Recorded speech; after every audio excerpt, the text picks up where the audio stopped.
Tonight, I have with me a former Minister of Sport and now a newly appointed special advisor to President Bola Tinubu on public communication. Mr. Sunday Dare is live with us right here in the studio. Thanks so much. It's good to see you. Good evening. The last time you and I sat on this table was a long time ago in the same newsroom. Absolutely, some years back. Some years back. Interesting. Thank you. Good to see you. Former minister, now special advisor. There are those who will think maybe it's a downgrade into what you have soared into in your life at some point. Is it actually? It's not a downgrade. It's a call to national service. I think the President, Commander-in-Chief of the Armed Forces, President Bola Tinubu, can summon anyone to play a critical role. It's a call to duty. And that's the way I say it, a call to duty to help in the administration, effective administration of this country at a time like this when we're going through reforms that are necessary. And that's the way I see it. So, I mean, you don't see it as such, but those who say, can a former minister now become a special advisor? That shouldn't be an issue at all, because when you look at it in the past, we've seen presidents call on Nigerians to come and play a particular role. And President Tinubu, beyond me, has also invited several other people who had held higher positions in the past. So it's a non-issue. I think what's important is that for the president to repose that trust in me, to come back and be part of what he is doing, that for me is what is the most critical. And I think that I haven't been in government before. Governance is a continuum. You understand? And there are issues that have to be dealt with. You inherit certain things, and then you continue to reform until we have a country that functions the way we want it to function. And I think every Nigerian should be ready to answer that call of duty from whoever is the president of our country. And right now it's President Bola Tinubu, and I'm glad to take on that responsibility with a theme that is already in place. So when you got a call from the presidential villa and they said, hold on for the president, what was it that they told you? There was no call. The president is my father. Recall I'd worked with him before. So it was simply, it's time to come and be part of this team. And even before then, the job of working for Nigeria had not stopped. I'm a patriot. You don't have to have a position before you can support your government. How many people can be in position? But what did he tell you exactly? Well, basically, I assume that you met him face to face. I did. He's somebody I know very well. I've had opportunity to work with him in the past. I've monitored his programs and reforms. But beyond that, I know him to be an unrepentant progressive. I know that he places a premium on good governance. I know he's a compassionate leader, but one that is unafraid to take risk. One that over time has prepared for a time like this, because he was forged in the crucible of the struggle. But beyond that, he was also forged in the crucible of democratic governance, of bringing development to the people. So he's somebody that is not unfamiliar with power. He's somebody that's is not unfamiliar with the challenges that come with being in power and taking tough decisions. He's somebody who does not play to the gallery. I can tell you up front, he's not there for the applause. He's there for history. He's there to make sure that when the story of his legacy is written, they will say there was a president who, when it mattered most, did not shy away from taking those tough decisions. And the annals of history throw up so many leaders like him, who were, to some point, their policies were not popular, but after they had exited power, people see that. But I want to assure you, some of these policies we have ongoing is because they are necessary. And there's a sense of time in them. There's this saying, if you don't, you will have to take 9 stitches down the road if you don't take a stitch now. That's why they say a stitch in time saves 9. Now, we are taking this stitch now, so that down the road, we will not take 9 or more stitches. When your appointment came, it came to some as surprise, because they think that at some point you have become an outsider. The names of the likes of Daniel Bwala had come up, and when you were announced, people were surprised. They said, oh, why Sunday Dare Well, why not Daniel Bwala, who has been speaking apparently for the president? Seun, you must give the president the benefit of the doubt. Beyond being the president, I don't think we've had anybody who has been well tutored and prepared. Somebody who had the entire country as his political space. Somebody who was engaged at different levels, the lowest levels of the ordinary citizen to the highest, both in the intellectual and outside of it, the public and private sector. So you must give him the benefit of the doubt to decide. He takes that final decision. And I trust his judgment to say, these are the people I want to work with. And I said, I feel privileged that I was tapped. Why public communication and orientation? Well, you have been a journalist. Absolutely. You headed the Voice of America, the Hausa service for several years. Right.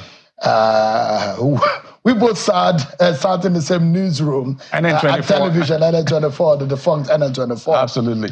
You worked in television. You went on exile as a newspaper journalist in this country. And public communication and orientation. One would have thought that it would be exactly the job of speaking directly or to the issues that relate to journalism as to in reporting for the president in that manner. That's what one would have thought. Why public communication and orientation? Well, I think when you look at the A to Z of communications, it's captured under public communication. When you talk about public affairs, you talk about media, they are all embedded in public communication. They're just different flavors. So it's not a deviation from my role as a journalist. I haven't been a journalist for about 3 decades, like you said, and we worked together before at NN24 that time. So it fits within my own professional area, but also fits into the desire of Mr. President to bring on people, not just in the media, but in several other aspects of governance, to bring on people that can add value, to join the team, to work together. And that's what has happened. It's interesting that, were you called to come and salvage the situation? It looks like it was broken, was it? No, there's nothing broken. Even though, of course, I had the opportunity of also looking in from the outside. As a media person, as a public policy person, the system wasn't broken. And let me tell you why. Why were you called? Let me. It wasn't broken. Well, the team was set up. I was not brought in as somebody to drain the swamp. So let's get that right. I was brought in to add value to the team that already existed and fill a vacuum. And every government does that. Across the world, they bring in people. Some people are taken off. And I think that process continues. This president will continue to look for people who have the kind of talents he needs to achieve the goal and objectives and the policies he has promised Nigerians to implement. And I think I see it from that angle. For me, nothing is broken. Rather, this is to make sure that we accelerate and deepen the communication and education and democratize the public space when it comes to information. You know, Seun, let me tell you, no matter how sound a policy is, if it's devoid of an effective strategic communication plan, it's going to fail. We've seen fantastic policies fail because of lack of a coordinated communication plan. We've seen some worse policies survive because the communication built around it is strong. But this time around, we have policies that are great.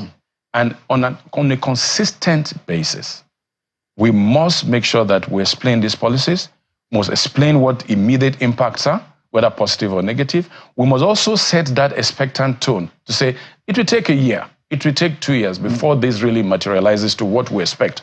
And that is the norm when it comes to governance. From some of the communication on the inside that I'm privy to, it looks like you are being called to string together communication across the MDAs. What particular role are you? What is your what is the breakdown of your role in government? Because you are now being seconded to the ministry to perform your role from the Ministry of Information. Is that right? Well, when that statement came out, it says special advisor to the president of public communication and orientation from the Ministry of Information. That was the first time I was hearing that. Yeah. So what exactly is that? Well, you see, the president believes in building synergy. The team, the communications, media communications team around the president is a single unit. And even before I came on, the team in the villa with the Ministry of Information were working together. And it's not about physical location. It's about the value and the work you do. That's what's important. Physical location is not. So you are not working in the presidency. You will be working outside of the presidency. Is that right? The question of physical location is not an issue. For me as a core professional, anywhere I am placed, I do the work. That's one. Two, all these people in the ministry, the team in the villa, we work together because we have one principle, we have one single assignment to communicate the policies of this government effectively to the public in a way that it makes sense, in a way that the citizens of this country come to the clear understanding that for these reforms that we're having, there is an objective and it's going to be a journey. All right. Before we get into you performing some of the roles, I needed to understand what your role is. That's why we have had this prefix to our main conversation. We'll get into you defending and getting to pay for, to get, to work for the pay. Like I've told you, my role is defined. Yeah. It's no different from the work that the team has been doing. Yeah. You know, we're all professionals. The people that I met on that team, our paths have crossed. We've worked together for 20, 30 years. It's just that work is to make sure that we accelerate that process. Let me allow you clear this political issue before I now go into the reasons why you have to work for your paycheck. Did you betray President Tinubu? Because it was seen as though you betrayed him. That's begging the question. The fact that he has brought me on. They say he's giving you a second chance. There's nothing like a second chance. Did you betray him? A president? No. Why will I betray him? Somebody I served with. Somebody has said to have stabbed him in the appointment. For every appointment I took, I had his endorsement. Did you get his blessing at the first time?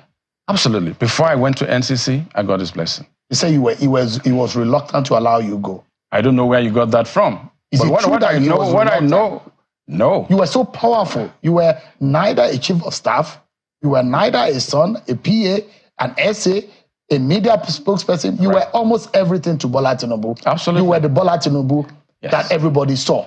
Yes. You were that powerful.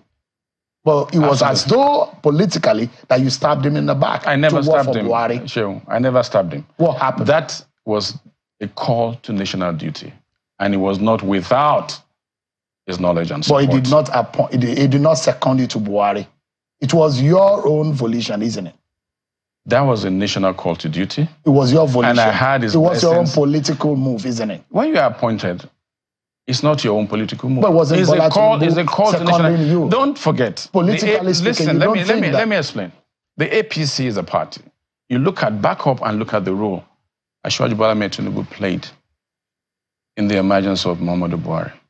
And I can say clearly, without Ashwaji's role in forming the party, in making the platform to be there, in moving away from alliances, political alliances to mergers, a President Buhari will not have emerged. I talk about the resources, was it true the intellectual work that went into it. Were you the one who actually did the research and proposed Buhari to Bola Tinubu? No. Bola Tinubu mentioned it in Lagos. Well, it was a team. He asked you and you were the one who convinced him about Buhari. He said I was part of it. And I was part of rebuilding the democratic image of former President Buhari. You sold Buhari. So it couldn't have been only me. It was a team. You were a team. You were the one who said you did the work. So let me get back to this. You sold Buhari to Bola Tinubu and the major issues came up. Let me get back to this very valid point. That the formation of that party, the electoral victories we won in 2015 and the one won in 2019 had the writing and the imprimatur of President Asiwaju Bola Ahmed Tinubu. So we're a party. And beyond me, several other people were also invited because we're working for country. Did you regret ever pitching Buhari to Tinubu? I did not pitch Buhari to Tinubu. You did. The president mentioned it in Lagos. No, there's a difference between pitch and a difference between when we have a candidate, Sunday, work with others to make sure that this candidate is acceptable.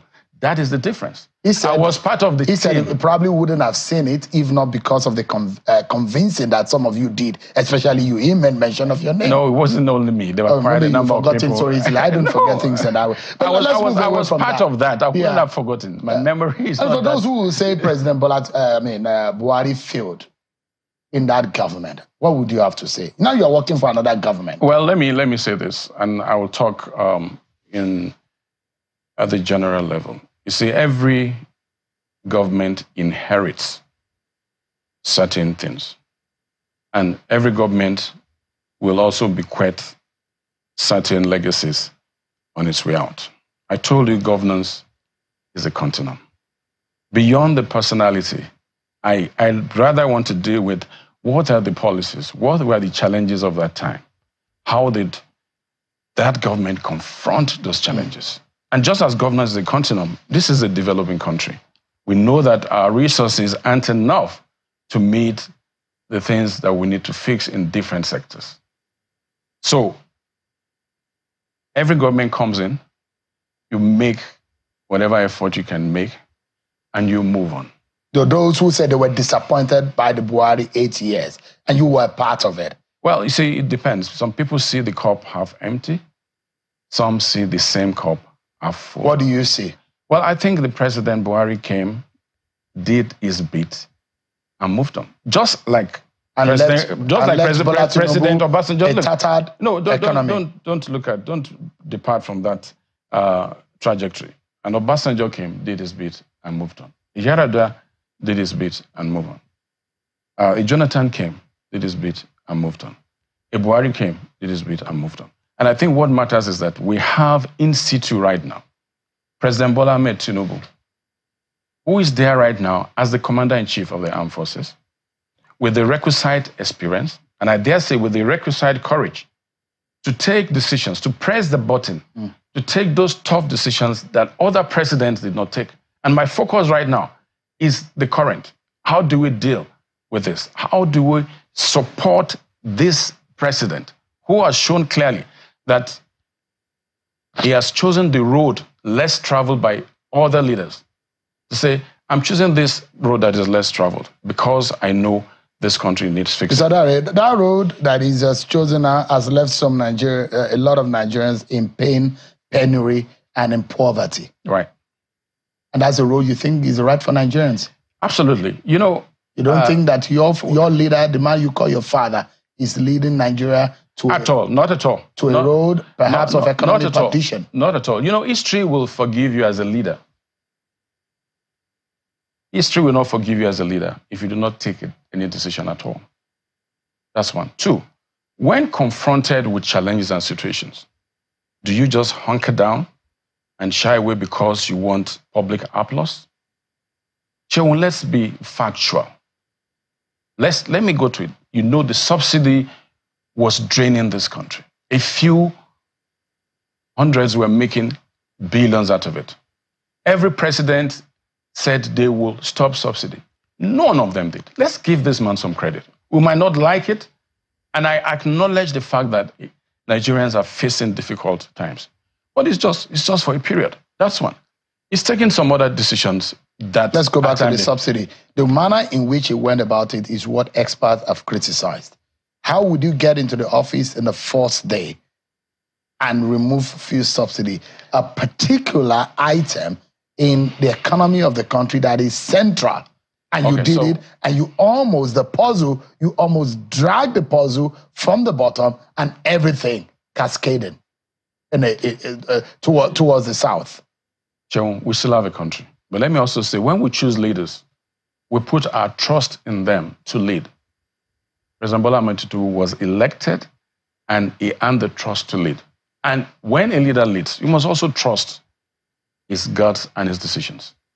There are no perfect leaders if anywhere. you subject it to empirical analysis, Mr. Dari, in the last 1 year, I don't know how much of these economic indices you are looking at, but for what is in front of me, it doesn't look like a nation that was handed over to the Tinubu government is the one that Nigerians are happy about. Seun, do you feel the pains of Nigeria, Mr. Dari? I feel the pains of Nigeria. Do you see what the kind of poverty Nigerians The president feels the pains of Nigerians, and he has said it repeatedly that he feels the pains of Nigerians, but it doesn't stop there. He is doing something, and it's important for us to face it. He's provided options. For instance, Nelfund. There's a success story in Nelfund. There's a success story in consumer credit, which never had. There's a success story in CNG. Other countries have options. There's a success story in the 110 billion for youth development in this country. I can go on and on. I can name at least 37 policies. This is a president that is responding. If you look at some of these policies, robust policies, and policies, let me tell you, the gestation period for policies to really bear fruit, I'm telling you, check any economics book, it's between 2 to 5 or 6 years. We're just barely 18 months down the road. I think the president appreciates the sacrifices Nigerians are making. And he has not missed words, either when he speaks extempore or in his speeches. Because the economy is not on his knees. The economy is on its belly right now. How it will rise out of the rubble is what... This economy will rise. So that's the question is this the Tinubu that you used to know? Absolutely. Let me tell you, this country, when he took over this country as president, was this a perfect country? Did we not have these challenges? Was he handed a perfect economy and a perfect country? He knew it before he took the job. He said it. He said, I know I'm signing off. He said, I'm signing off for a tough job. And what he has been doing, what he has been doing is trying to fix the problem. If you take your car to a mechanic and he has a problem, the mechanic tells you, go away, come back. I need to take away. And if you wait there, you will see as they take it apart and then put it together. President Tinubu has found a few areas of our economy. Is it tearing Nigeria apart to put it together? Is that what he's taking, that way you talk about reforms. Reforms is that you move things around. That's what I'm saying. He's bringing on reforms in order to fix this country down the road. Let me say this.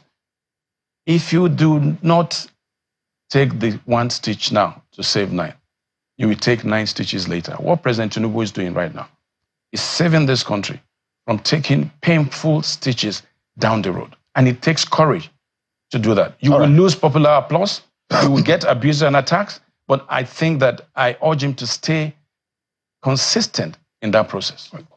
So, look, this government, perhaps for those who voted for it, came in with a lot of steam, and those who revere the Bola Tinubu legacy in Lagos, who thought that there's going to be a lot grounds to cover and a lot of things will be done. But it does look that to so many also, that particular steam is wearing off. And there are those who are perceiving things as though this government is already failing. What do you say to them tonight who believe that maybe this country is in trouble in the hands of Bola Tinubu and we are headed for a disaster, considering the indices of the economy? This country under the leadership of Bola Ahmed Tinubu is headed in the right direction. How? This country needs fixing, and you have someone in charge who is ready to fix it. Just go down history lane. Lee Kuan Yew and several other leaders. And, you know, it's important because we're talking about leadership and leading countries that need reforms. They took very unpopular decisions, but they were decisions that are necessary. I'd said, you look at the surgeon. The surgeon uses very painful tools to carry out a surgery. Otherwise, the patient would prefer something simple and easy. But the surgeon is never distracted. He never takes his eye off the button. He does what he needs to do, stitches his patient together, and down the line. And don't forget, when there's a surgery, it takes time. Painkillers come. It takes time for that surgery to heal. But what happens at the end of that healing process. You have a better person, you have a better hand, a better leg. And I say we must look at this. This country over the decades has needed fixing. Don't forget, even 20 years ago, we had certain sectors that were broken. Go back to energy, power, for instance.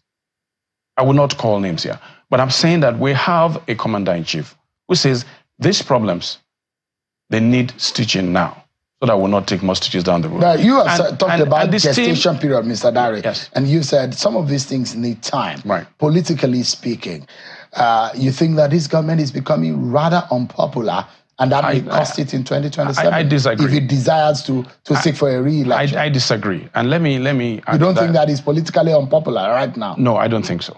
Really? I think what is needed is a better understanding on the part of Nigerians. That's one. Two. Are you saying that Nigerians are not understanding? No, a deeper understanding. When they are in a deeper understanding. And government is set to provide that understanding, to say we are on this part right now because we need to create a better country. That's one. That's very, very important. Secondly, here is a president, in spite of the reforms he's taken, is mindful to provide options and alternatives. And that's what you get. Let me take PMS, for instance. In America, for now, you have electric cars, because when the pump price of gas went up, 3 different grades, electric is there, then you have the CNG. Just in 2023, 33% of the cars in America ran on CNG. And it was a gradual uptake. It wasn't a 6-month thing. We just started CNG maybe less than a year. We're building the infrastructure. Albeit very far behind in the promise of the dead timeline. But it's moving. It's moving. You see, what's important is there's progress. There's progress. Is there really hope in this country? There is. This government promised renewed hope. There is renewed hope. Like I said, some people see the cup, the same cup, some see it half empty. I see it half full. But I mean, you are asking that Nigerians should be more understanding.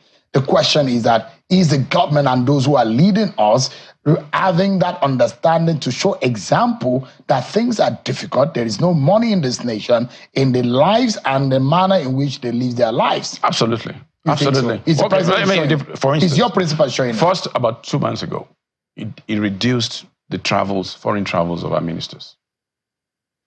Personnel costs and other whatever is important. Just last week, he also reduced the number of cars in their convoys and the security details around them.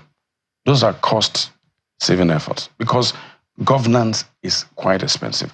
Again, you're seeing a president who applies himself to the issues and the problems that we have. What about the president's life? He doesn't shy away from it. As the president show an example. Absolutely. He's been heavily criticized by the kind of vehicle he rides in, heavily criticized by the fact that he got a brand new plane. Well, not brand new in that sense. That plane is not a personal plane.